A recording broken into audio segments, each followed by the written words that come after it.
Hello and welcome to module number 5. So this module really contains quite a bit of information that will help you not only now but in the future. So what we're going to really dive into is number 1, completing your critique. And if you have any questions about that, let me know. There is a Screencast-O-Matic instruction video that's included within this module, and it's in the assignment link. So take a look at that before you do your critique. And also, again, if you have absolutely any questions, let me know. So we're going to take a look at some really key factors. We're continuing to build. So we're looking at chapter number 9. So the gist of chapter number 9 is looking at causality and causal inference. We're looking at being able to determine if there is an action that results in a certain disease process. So the true causality is very difficult to prove without a shadow of a doubt, but there are some tools that are available to help us discern the strength of the causality.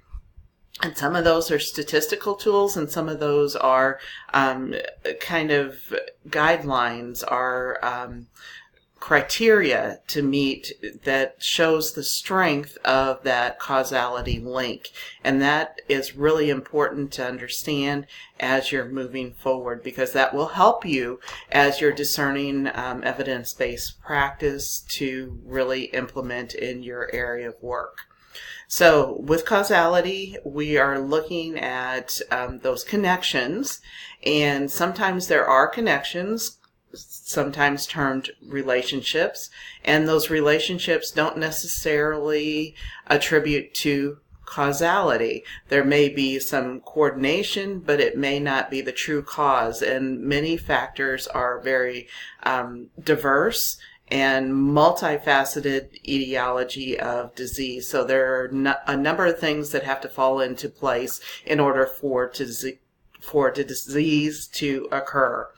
So I want you to really dive into chapter number 9, because again, it will help you not only now, but when you're doing your synthesis as well as your practice.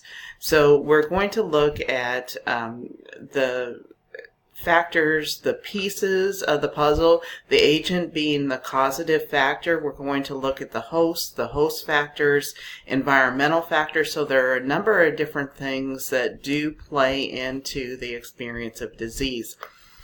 We're looking at also statistically establishing that causal relationship, and there may be a statistical tool used to determine statistical inference and resulting in something that can guide us as far as conclusions.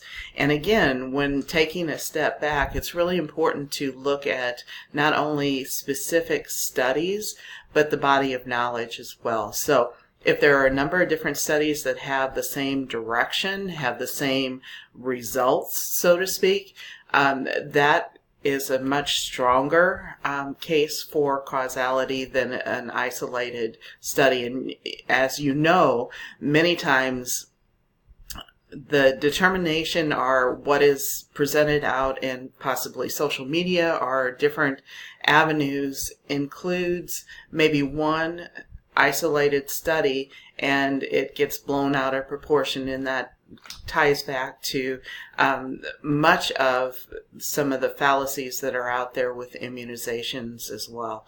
So just kind of keep that in mind, because again, as healthcare professionals, we need to be very cognizant of providing the most up-to-date information to those folks that we serve. So back to chapter 9, we're going to look at the types of causal types of relationships, whether that would be direct or indirect. And also within the PowerPoint, there's some key terms that I want you to really hone in on, because again, this will help you as you're doing your synthesis project at the very end. Those factors of predisposing, enabling, precipitating, and reinforcing, that will be part of the synthesis as well. So it's discerning those different types of factors that actually contribute to the experience of disease. So look at the causal criteria, look at bias, look at confounding. So look at this helps us to take that step back and look at the very complexity of the experience of health issues. So as you go into chapter number 11, it's very pertinent, especially now, because in the history, epidemiology really looked at infectious disease.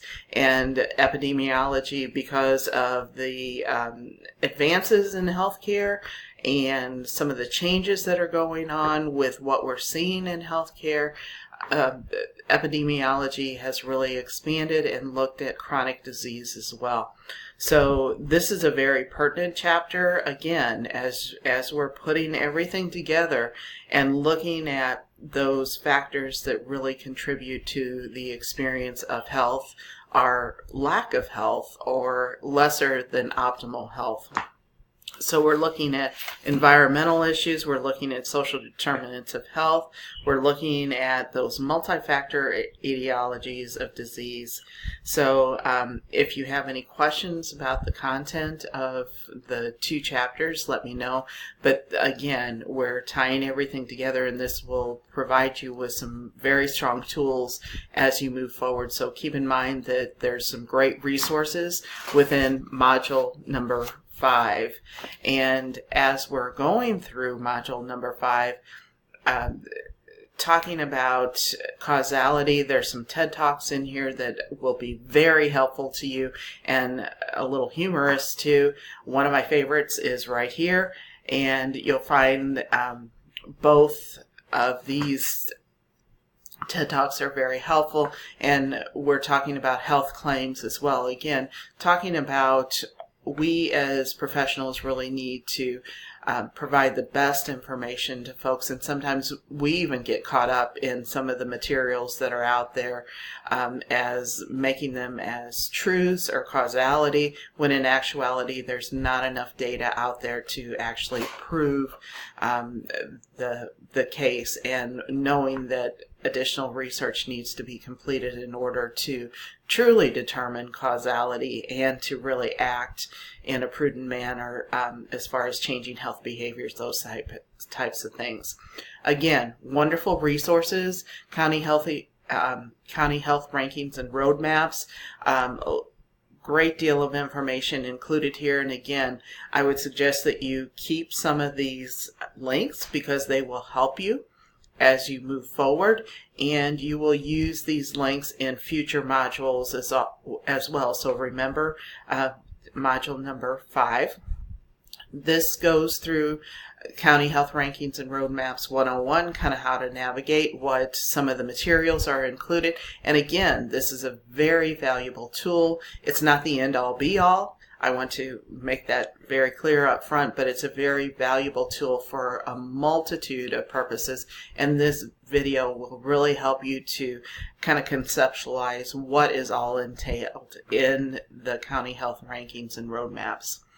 So there are some resources here for evidence-based practice. Again, there are some key tools, and knowing where to look and what are really good resources, again, is very key for you as you move forward.